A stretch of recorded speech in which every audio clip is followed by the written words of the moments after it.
So this is medGrids. Our motto is from caring to sharing. It's a range of products that we are building at medGrids, which essentially fit this motto. So it not only solves the problems of industry, but it also gives a forum to people to connect, a forum for physicians and patients to connect. So as we go through, we will realize. So we essentially say two words. We are democratizing blockchain, that is, when we talk about a technology such powerful like we were discussing about artificial intelligence or machine learning, or we talk about blockchain, this seems that this is something of a very niche origin. And common man, how can we use it? We know that artificial intelligence exists for 3 decades now, but how many of us do we even have some way to use it? Similarly, blockchain, maybe it has been only 1 decade, but yes, we read about this in newspapers, we hear about this in news, in crazy cryptocurrencies, crazy non-fungible tokens, but how to put in the hands of common man for some real world use case. So that is what we are trying to mean when we say that we are trying to democratize blockchain for healthcare, inclusion and quality. So these are the 2 words on which basically I would like to spend my whole 5 to 10 minutes on. One is inclusion and one is quality. Now inclusion, as I was mentioning in my talk in my panel discussion, was inclusion. What inclusion means? More and more people get required medicines of acceptable quality. Now this line, though it seems very simple, but it includes a lot of facets. More and more people is growth.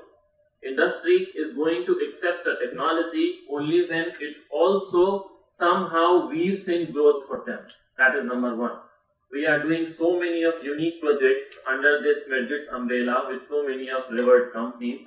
And one thing that we have learned, because we are not here to sell or speak only principles, it is not never going to work. We have to make it acceptable. We have to make it palatable in every way. It helps patients, fine. It is good for government, great. But it should be helping industry also in some way or the other. Only then the whole purpose of creating or helping government or patients is going to happen. So this is what we mean when we say inclusion, growth, cost efficacy of the solution. We talk about all these hi-fi techs, but when we start comparing it with the label economics, a 50 rupee product is having maybe a 50 paisa label. How to create or put a newer technology which is so costly or so sophisticated and match that kind of label economics. It is not the MRP we are talking about. That is just for the common public to pay. It is the production cost, and above that production cost, it is the label cost, if we are at all talking about the label. So we have to go up to that level of microeconomics, and we have to stay cost effective up to that deeper level. Then only we can pitch and be adopted by the industry. So cost efficacy, and third is the synonym of quality that we are all sitting, and we have all the Star Wars here, and that is compliance. So with quality comes the compliance. So the technology should also enable somehow to decrease or optimize expenditure on compliance. Compliance is a big industry. A lot of money and lot of effort is being put in to meet in various geographies of the world. So the technology should be such that it should at least cut some expenditure on that part also. So these are the 2 words. So now that was basically the means that we are trying to achieve, the ends that we are trying to achieve. Now let us talk about the means. So means, I will discuss only 2. These are just 2 slides. One is blockchain and another is NFT. So what is essentially blockchain? I will tell the same example that on the other day I told Dr. Rajna ma'am. So blockchain is like a fundamental technology, just like internet. So internet was also basically a data sharing protocol. So we have these thousands of computers spread all over the planet. How do they talk to each other? That is what is internet. So we wrote some rules and all the computers agreed to follow those rules. And then the birth of internet took place. Now as it expanded, we realized that those rules were okay for data sharing, but they were not competent enough to protect our data also, to keep our data private also. So 10 years back around, we started rewriting those rules. And then came this blockchain. So what blockchain essentially does is, it defines a newer kind of algorithm, a newer kind of rule set via which two people can share their data without having to trust each other. So more simply speaking, like all of us want to do some business.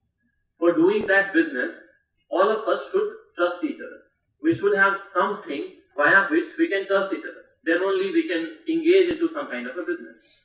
Blockchain as a technology removes that trust barrier. It is like a pocket diary, a magic diary of sorts. Everybody has that diary in his or her pocket. And if somebody involved in that venture, suppose me, I try to make some change to that diary, in the real time, all of us are able to see that this Dr. Raj is trying to make a change. And some predefined members of our same corporate will approve that change, only then that change gets appended in that diary. So suppose two of us are decided to be that approver. We can all relate what I am talking about. So the approver approves that change, and only then that data gets appended to that magic diary. And all of us at the same time see that, okay, at such and such time by such and such person, this data has been added to that diary. Now that is one aspect of blockchain. Second aspect is that blockchain is block and chain in between. What do we mean by that? Deliberately, it has been designed such as one block of data can contain only a particular amount of data. After that, it has to be stored into next block. Now what is chain in between? The next block, when it starts getting filled, the first element of data in the next block is actually a very concise representation of the first block, the previous block. Similarly, when we go to the next block, the third one, first element of data is actually a very concise version of the previous two blocks. Nowadays, when we are standing, there are billions and trillions of blocks available all over the planet. Now, if you try to modify a single block of data, a single element in that data, you have to go back and change all those million blocks which were created behind that. That's why we say that blockchains are virtually hackable. Nobody is claiming it to be 100%. As I would say in my address later on, that all we are here to create a deterrent to counterfeit. Nobody can stop it overnight 100%. We are here to create a deterrent. So that is how blockchain is considered and significantly now proven to be virtually hackable. Second point is, when we try to adopt something at an enterprise level, the most important challenge that comes is that suppose this is company A and it is sharing data with us.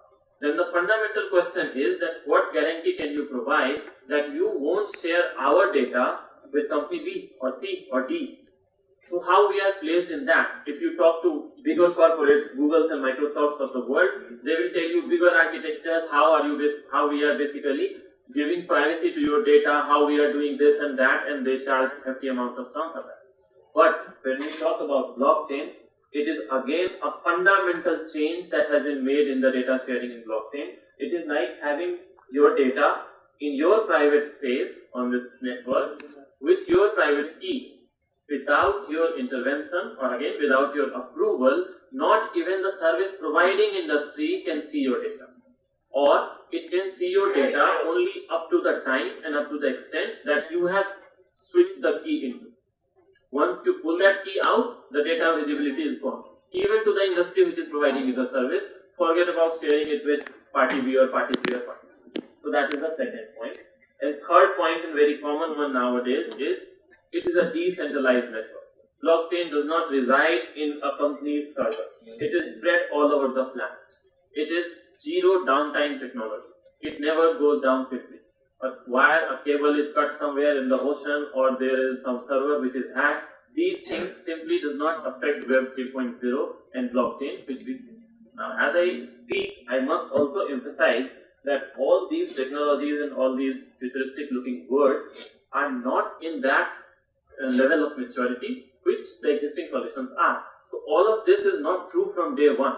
But yes, most of it has been scaled up to a certain level where it really makes a use case for old industries which are handling humongous amount of data.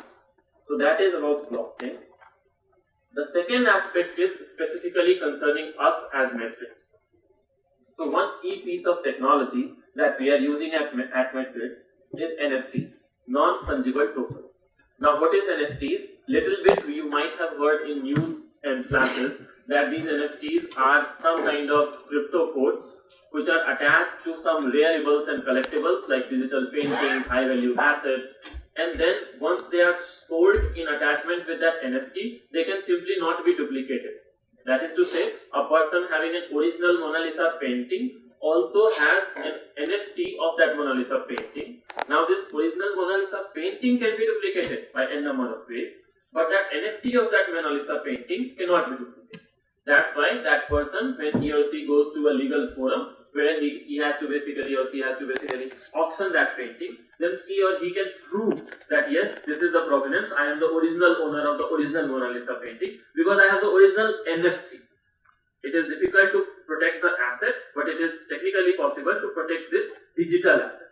Okay, so that is what is non-fungible token. So non-fungible token, basically non-duplicable token.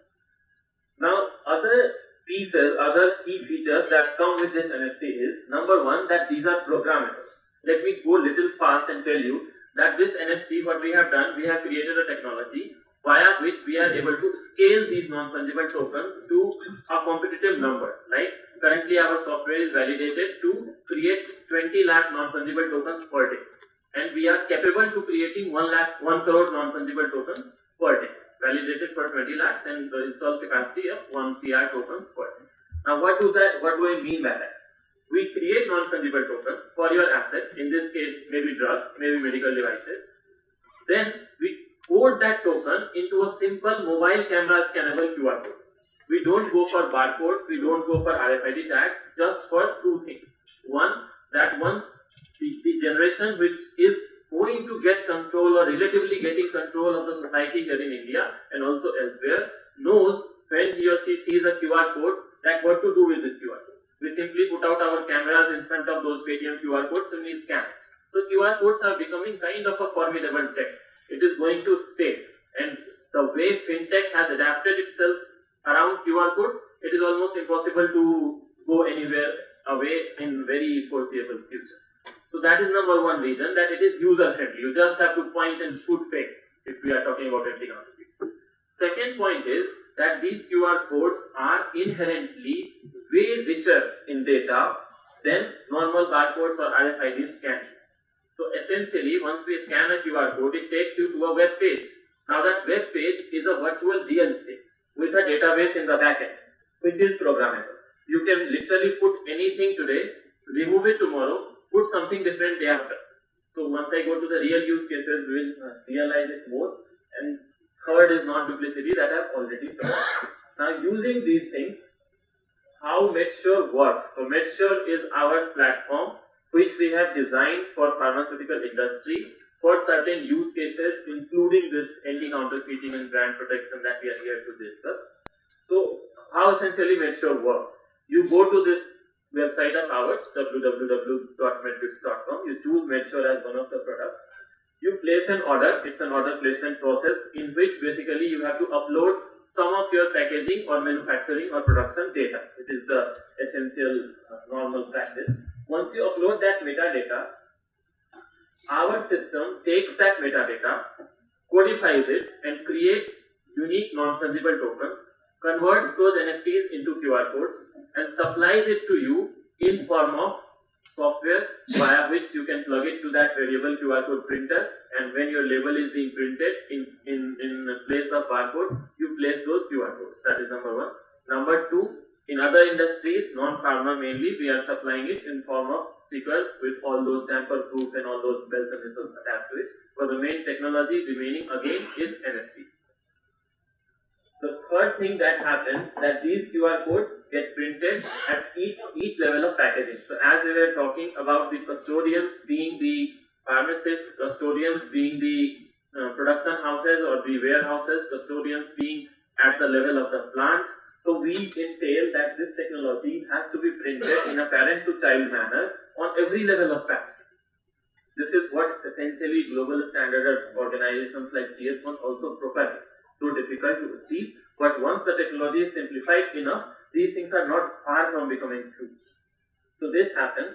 After this QR code, every time when it is scanned by a mobile camera by any stakeholder, whether it is a person who is receiving the load at the warehouse, maybe 100 cartons or 10 pallets, he just has to scan 10 pallets, not 100 cartons. Or an end user who is just checking for the authenticity or the trail of the movement of this product from the production to the point of sales before paying for it. So anybody for that matter can have that same level of confidence just by pointing his camera to this QR code. Now all this that I am talking, all this is happening end to end on blockchain with all those features that I told earlier. Now what features does this enable? So as I said, I will again classify this, and these are the last 3 slides, into growth, into inclusion, into quality. So if we talk about growth, now you realize how it essentially works. First thing that we are providing, a company when logs into our portal, it gets a very fancy dashboard. On that dashboard, what we are providing, we call that, or it's a customary term now, customer behavior analysis or business intelligence. What does it mean? It means all the data that we need to basically optimize our production process, our supply chain. How many first users for this product of yours in a particular area in a particular span of time? How many repeat users for the same? What is the average refill time for a particular product? What is the prescription longevity that you are getting? If an insulin has been prescribed and it has to be prescribed for 3 months, the patient took your insulin. So is he or she buying for 3 months, or he just took it for once and now he or she is not buying? What is your influencer's performance? If at all you are incentivizing any kind of influencer, what is his performance? All this thing we are able to provide on the basis of this unique serialization and then connected technology that we are pitching. EPSPs, a product bought by a customer, costly product, this has to be used for long. Simply again taking an example of insulin injection, lot of patient support programs has to be run to retain that customer, also to make that customer or enable that customer to use that product in a proper way so that he keeps using it if at all he needs it. So all those directed, targeted PSPs, directed, targeted communication by establishing the communication of end user with the brand directly, we are trying to do by this platform. And also not in exactly in the prescription drugs, but in the OTCs and nutraceuticals, as and when required, we are able to provide the place for marketing avenues. So once that person scans that code, goes to a page which shows a green tick, on that you have all the real estate to put small running ads, some kind of pamphlet, some kind of discount or offer for any next purchase which is ethically and by rule allowed. So all those things can be done on that web page. So that is the way how this solution is not only a money spending solution, it is also something that helps you with the market growth or product growth. When we talk about saving cost, the number one thing is supply chain optimization. If you come to know that this product of yours in such and such number, in such and such locations of India has an expiry date in 6 months or 3 months, and you also at the same time on the same platform come to know that this product is in high demand in these places and you are unable to meet that demand regularly. And you don't do this by getting meetings with 10 of people. You just log in on your dashboard, on your tablet, on your mobile, and you get this enormously helpful data. Then you can simply decide to move that product from a slow moving area to a fast moving area, or put it to CSR, or put it to somewhere else. So that kind of supply chain optimization, we saw what happened with anti-diabetic drugs during the time of, or these steroids at the time of COVID-19. It was just because we could not predict the demand. So somehow if we are able to get a trail that how the product is performing and what can be the future of this product, again taking into look the AI and machine learning, but the AI and machine learning also works only when we have good clean data. So that we are here trying to pitch. Third thing is anti-hoarding, we all understand. I would like to spend more time on product recall. So now product recall for pharmaceuticals is a big challenge. A single word change in prescribing information in package insert gets the whole batch invalidated. You recall the whole batch, put updated package insert, sell it again in the market. By using e-package inserts based on unit serialization, our system recognizes every sellable unit of yours. So you can literally make a change from the back end. No need of newer QR codes, no need of new labels from the back end. If a person scans the code in the March, he gets older package insert. That same QR code, once scanned in October, gets an updated package insert. So all those kinds of beautiful use cases can be made happen with this powerful technology.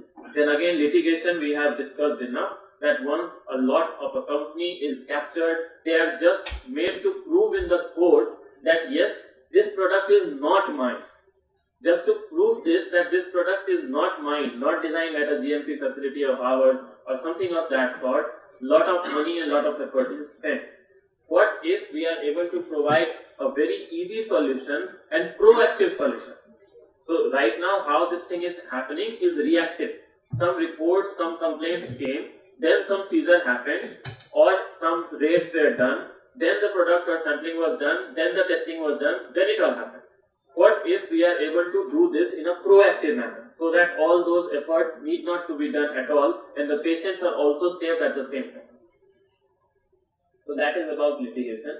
And the third thing is quality. As I have already said about anti-counterfeiting, that once you scan this QR code, you are able to judge whether this product has traveled all the way how it was meant to be, and you see a green tick, and you realize the beauty of this technology. We are talking about blockchain.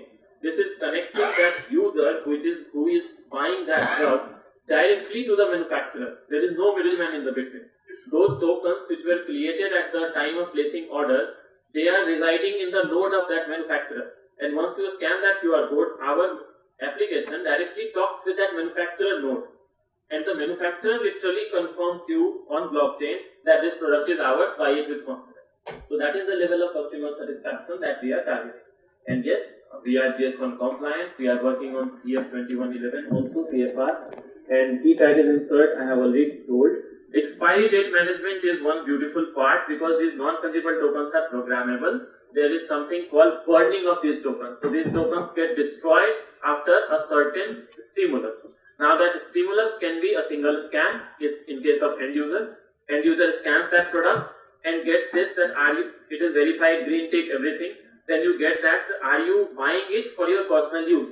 If he or she puts yes, that token gets burned in the backend on the blockchain. Now that QR code can never be scanned again. If it is scanned, it will say that on such and such date, that person has bought this product, or it has been bought on such and such date, and this may be a counterfeit or spurious product. Call to action button, it is WhatsApp, call, whatever. So all that is reflected. That is number one. Number two is that expiry date. So suppose this product of yours has an expiry date in maybe March 30. So these tokens will expire on March 30. Anybody, if he or she tries to sell that product after March 30, scan, then it will say that that product has expired on such and such date. Meanwhile, the brand was already getting the notification that this product is going to be expired, so channelize it or whatever. So this is that second architecture. So these are two QR codes from us, but this will take you just to our demo sites.